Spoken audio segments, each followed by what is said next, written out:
बिघाड़ण्याचा प्रयत्न करू नको. अपने आप को कानून के हवाले कर दो. इन्स्पेक्टर साहेब, आता मी या नालायक माणसाला योग्य ती शिक्षा देणार आहे. विशाल, जे तू करतोस त्याचा विचार केलास का? इन्स्पेक्टर साहेब, मी पूर्णपणे विचार करूनच बोलतोय. विशाल, मला सर्व काही माहित आहे, परंतु मित्रत्वाच्या नात्याने तू असं करू नकोस.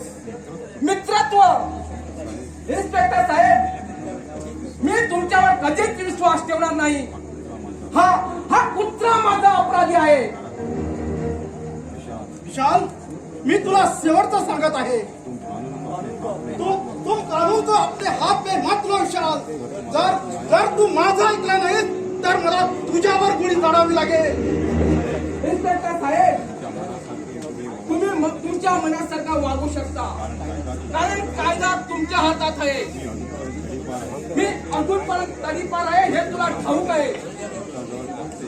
इन्स्पेक्टर साहेब, फक्त तुझ्याजवळ एकच चीज आहे आणि ती म्हणजे पिस्तूल.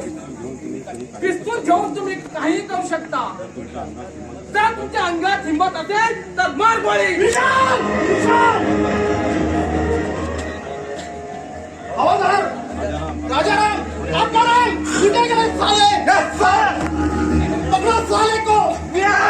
अरे साले ना, राव साहेबाला नाही तर त्या विशालला.